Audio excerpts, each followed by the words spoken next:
Hi guys, welcome back to the Boing Bookshelf. Today I'm going to do Jennifer L. Armentrout's The Brightest Night. Now this is book 3 of the Origin series.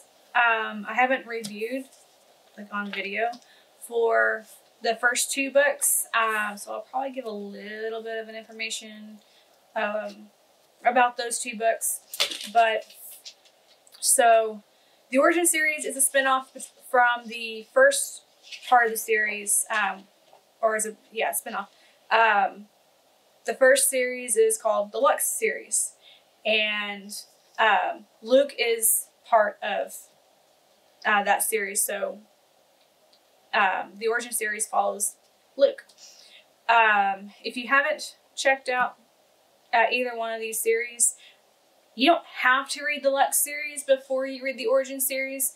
I would recommend doing that just mainly because you get information about characters that happen, like a lot of characters that are pivotal in this book. You'll get information about them in deeper information in the Lux series before you get to this. So, but you don't have to. I would just recommend doing it because, I mean, you get to love 2 more characters. And, you know, learn to love Luke right off the bat from them. But, okay, so the Origin series, so it follows Luke, who is an Origin, which is a, how would you describe Luke? He's a whole bunch of awesome sauce, according to everybody. So, he is part of a alien subrace that has been here on Earth. He is not from outer space. He is a result from the Lux, or Luxon, which are the original ones from outer space. But anyways, it follows him, and a lot of what is going on is also kind of sort of continuation from the Lux series. I really don't want to give it too much away, just because I really want people to read the Lux series because it is freaking awesome. So with The Brightest Night, I really, in hindsight, after reading it, I really did enjoy it. But while I was reading it, it did take me a minute. I kept reading it. I'd read a little bit and then I'd put it down and walk away and I would go to something else. Just mainly because it kind of fit into a category of other books that I was also reading, and the fact that this had a lot of wait and see type moments, and a little bit of a lot of information overload through some of it. The first part is a lot of information between certain characters and then the world that she is having to explain, or this particular part of the world that she's having to explain, with a lot of information kind of dragged out a bit as it kind of came and went, as Evie, who is another one of the main characters of the series, is learning. So, and unfortunately, again, it was a lot of just kind of waiting until shit hit the fan. Which is not necessarily an issue. It was just after, you know, reading a couple of books where the characters have been, you know, sitting and waiting. They're preparing for this big event that has yet to come. It is, you know, it's just, I was kind of over it for a minute. But I powered through.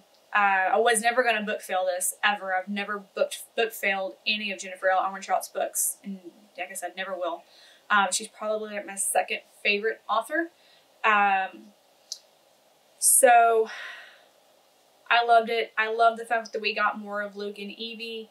I love Luke's, you know, geez, how would you even describe Luke? I love Luke's demeanor. He is all, you know, fun and giggles and just making these awesome one-liners and these horrible dad jokes. I freaking love all that. And Evie is parts of her did kind of wear on me a little bit, because some of her actions weren't things that I would have done, but you know, they can't all have my mentality.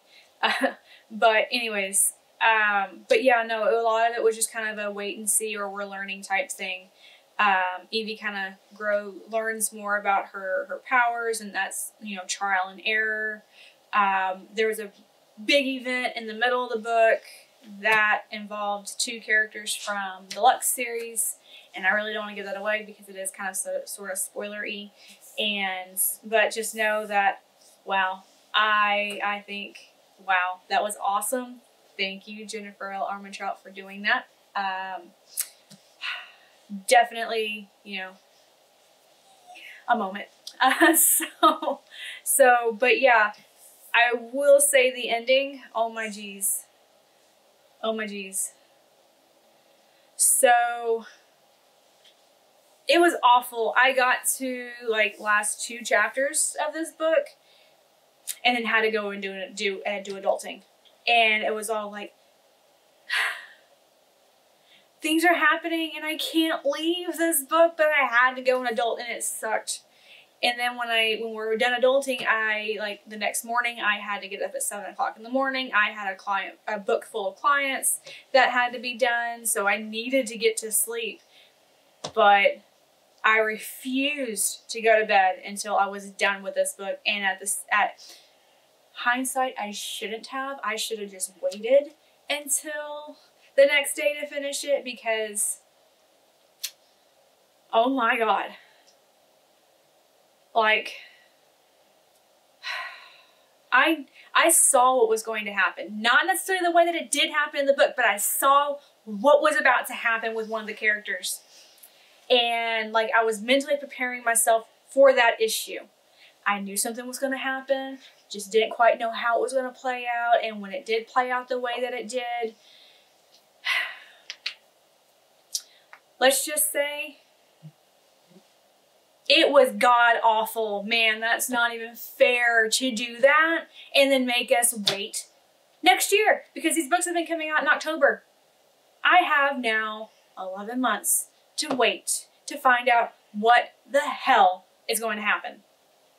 I mean, I kind of know what's probably going to happen, but that doesn't matter. That doesn't matter. I'm all stuck in the feels. This book gave me an absolute horrible book hangover. Like, I looked at every book on my shelf, even thought rereading books previous, completely different than this, to get over this book hangover. Nope, I had to go immediately back and I'm rereading the Lux series because I need to be in this world. That's how bad my book hangover was. And on top of that, I didn't go to sleep that night after I finished it. I had maybe 3 hours of sleep before I had to get up and do a full day's worth of clients. And it's just like, no, I tossed and turned. Go lay down.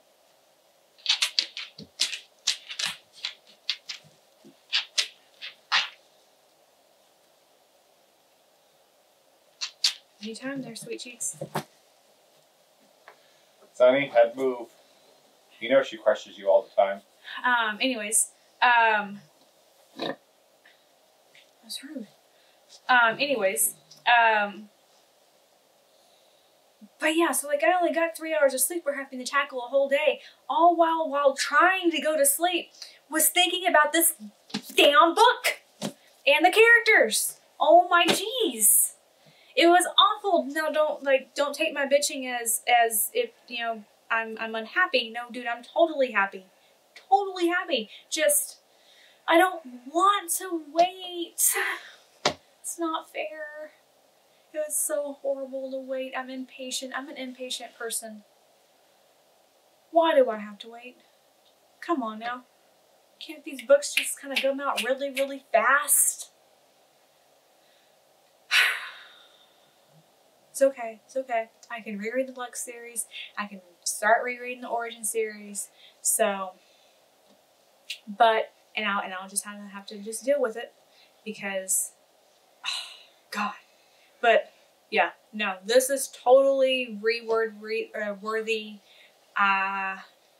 Maybe 4 stars, just mainly because it does kind of drag and lag a little bit between, you know, setting up the area that they're in, you know, giving information about the area, Evie learning her abilities, and stuff like that.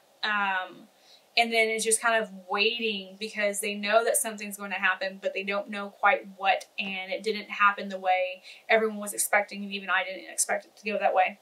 I just knew that something was going to happen to this one particular character. But, yeah, no, guys, run out. Please get, at the very least, the Origin series. Book 1 and 2. Book 1 is the Darkest Star. The second one is the Brightest Shadow. So those 2 are already out. The Lux series is already out. You can totally get that too. I would definitely recommend both of these series. Just know that when you get to the Brightest Night, there is going to be probably a year wait, and it's torture. A fun, happy torture, but it's still torture. You will have the biggest book hangover after this. So I loved it. Oh man, dude, the book is still stuck with me. Man. but anyways, yeah, I want to thank Jennifer Armentrout for making a world and characters in a series that, you know, I feel so passionately about, and it hits you right in the feels. I mean, damn, she's so good. The books are just on a little bit of a steamy side. Like the Lux series it's a bit more risque for at least for the time that it was published, because you didn't really see like a whole bunch of deeper, harder relationships in YA at the time, but it's now like almost very common. But yeah, no, guys, totally check this series out, and the one before it, the Lux series, because I can't recommend this enough. You won't be disappointed. They're just freaking amazing. But yeah, so that is Jennifer L. Armentrout's The Brightest Night. You can grab it stores or Amazon. Go through, I think, her website as well to find out where you can buy it as well. Or hit up the local library or request it at your local library, because I'm pretty sure they will have it, or if not, they will get it. But yeah, guys, y'all won't be disappointed at all. So if y'all have read this or read the Lux series or any of the Origin stories or Origin books, please comment in the section, or in the comment section. Let's talk about this. I need to know that I wasn't the only one suffering from a book hangover after this. So, if you're suffering with me, we need to you know, discuss our sufferings. So, like always, thank you guys for watching this. Hopefully it wasn't too rambly this time. Hopefully I hit everything without giving spoilers away. Other than maybe Evie. But yeah, so like, comment, subscribe if you haven't already, and check out anything by Jennifer Armentrout, really. But check out the Origin series. I think it's amazing. So until next time, guys, I'll catch y'all later. Bye.